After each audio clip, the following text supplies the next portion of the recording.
Manifestation and what we want to manifest is unique for each of us.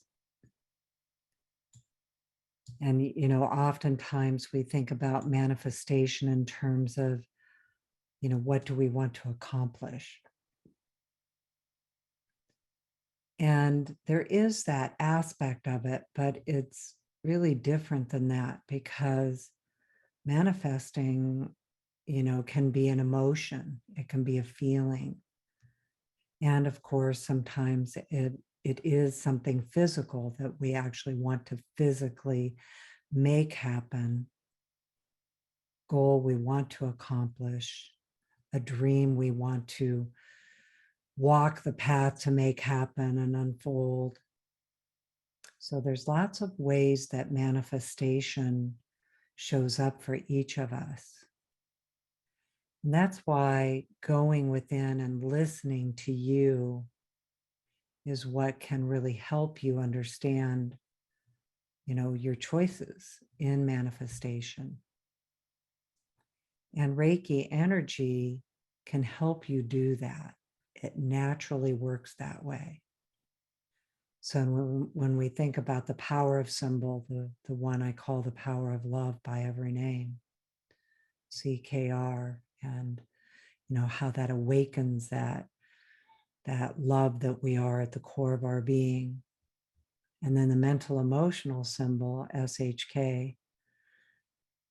And that symbol, is that divine mind awakening within you, your authentic mind, so you can hear you. That's what, to me, I guess part of it for me with Reiki is that's what it ultimately is about, that we can finally hear our own truth so that we can manifest what we choose. And then Robyn and I were talking about this morning, and sometimes, we can have our dreams, we can set our goals, we can walk towards them, do the steps it takes that we think to manifest, and everything changes. And it doesn't unfold the way you expect, or life takes a left turn, a detour. You can have obstacles, need to do problem solving, finding solutions. And then sometimes also with the power of Reiki, it can actually like bring in that light of discernment, that sometimes it's the time to say, okay, maybe that isn't the direction that I'm going, and you need to change what you've been intending or planning on. And so one of the tools, I brought this up and showed it at least somewhere in the last month. I never know, because like I say, half of these we may think of a topic, but they're really pretty channeled. So I'm going to screen share and show you. This has been such a helpful tool for me. And this is the chart. This is in the book called The One Thing by Gary Keller and Jay Papasan. And what it's based on is this idea that typically our life and attention is focused on the areas that are here in this graph. So I'm going to describe what this graph looks like. It's a circle, and it is a series of circles, and each one has a different topic. So one of the circles is, am I thinking? Where's my attention? Is it on my spiritual life? Is it am I focused on my physical health? Am I focused on my personal life?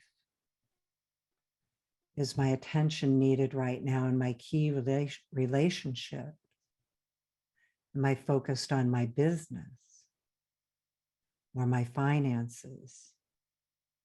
Maybe your focus is on your job. And then in the center of these circles, each with their own topic, there's a question. What's the one thing I can do such that by doing it, everything else will be easier or unnecessary? And the reason I say that this chart is so helpful to me is that I, my, my mind, I'm pretty ADD and my mind can skip all over the place and, squirrel, like I run off and go do something completely different and forget all about where I'm focused. So this has been very helpful because it gives me kind of an awareness of what I'm actually focusing on. And for me, my spiritual life is always going to be in all of these circles. My spiritual life is important for my physical health, my personal life, my relationships, my business, my finances, my job. But sometimes they change. So for instance, right now, both Robyn and I shifted everything to our physical health. Her physical health, my physical health. It all of a sudden changed one day. So that had to become the focus. Sometimes we are, really focused on our business or our job or our finances, and suddenly our attention needs to go to our relationships or something in your personal life. So I find this really helpful. So starting as in, the way it was showing up in the invocation was, really just going into that place of listening within. And for me, and I believe for all of us, it really starts in our imagination first. What we want to manifest, intend, really is going to begin in our imagination. And Reiki, and that's what I mean by these Reiki symbols, they can specifically, like that mental emotional symbol can activate your imagination and where your focus is, where you intend your focus to be, or where it is needed to be, whether that's your dream of the moment or not. Sometimes that's your reality. That it starts in that place of imagination. And then where is your focus? And then setting an intention. And then the next step is going to be choice. Is this what I want to manifest? Allowing Reiki, again, the energy will naturally help you with your discernment, because priorities can shift also.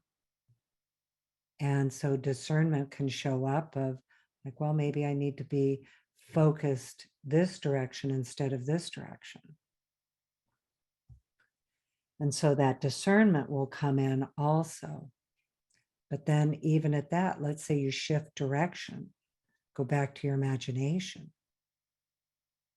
and let your imagination bring in that kind of alignment with it all, where, okay, what's my intention now?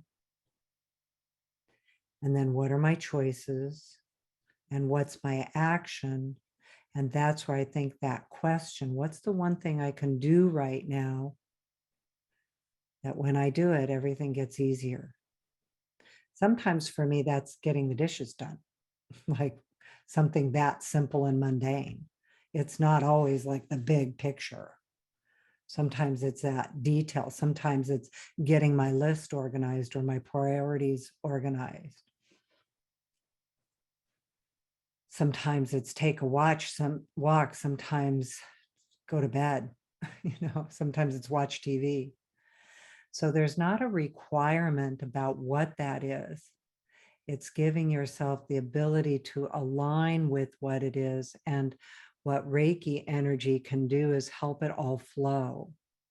That's that alignment with the earth, the alignment with the rhythms and cycles. So it all flows through you and flows through you and makes it easier to just,